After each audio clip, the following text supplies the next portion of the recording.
Bonjour. La plupart des journaux parus ce jour s'intéressent à la sortie de Maître Abdoulaye Wade. Réumi Quotidien renseigne à sa page 4 que de Paris où il se trouve, Maître Wade a appelé à la résistance contre le régime de Macky Sall qu'il accuse de dérive autoritaire ou tout simplement de verser dans la dictature. Partons, il s'inscrit dans le même sillage que les leaders de Wattu Sénégal qui usent pratiquement du même raisonnement contre Macky. Il n'y a donc rien de nouveau dans la démarche. Toutefois, note Hassan Samb venant de la bouche de Maître Wade, ses propos revêtent une signification particulière. L'ancien président n'a pas adopté la position de neutralité de ses prédécesseurs que sont Senghor et Diouf.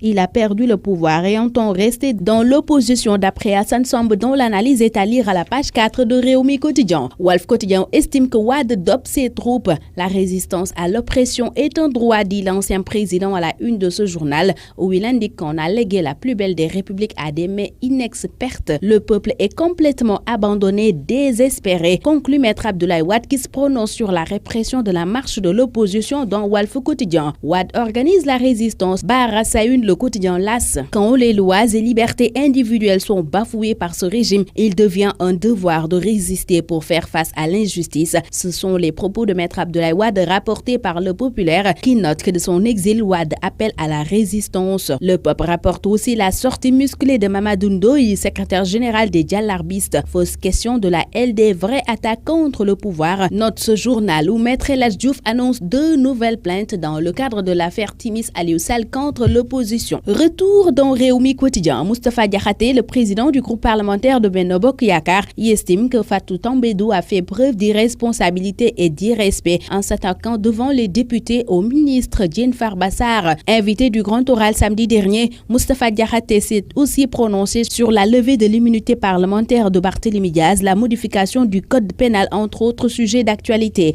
Et le piroguier, chroniqueur de Réumi Quotidien, qualifie de décision responsable le limogeage de Fatou Tambédou. Il est à lire à la page 4 de Réumi Quotidien. Libération révèle pendant ce temps que le dossier MDL mis à jour par la cellule nationale de traitement des informations financières n'est que la face visible de l'iceberg. Plusieurs enquêtes en béton des gendarmes financiers bouclés sous l'ancien régime dorment dans les tiroirs. Libération rapporte ces révélations à sa page 5. À la page 3 de Sud Quotidien, l'on informe que les 150 membres du Haut Conseil des collectivités territoriales vont officiellement prendre fonction à partir de ce lundi 31 octobre. Pour cause, c'est cet après-midi que le président de la République Macky Sall procède à l'installation de cette chambre consultative présidée par le socialiste Ousmane Tanor Dieng et composée de 150 membres dont 80 élus au suffrage universel indirect le 4 septembre dernier et 70 autres nommés par le chef de l'État. Le quotidien aussi informe que Macky installe Tanor Dieng et ses hommes aujourd'hui avant de nous dresser le profil du président du HCCT. Ousmane Tanor Dieng est présenté tel quel dans Enquête Quotidien où on le surnomme le boss.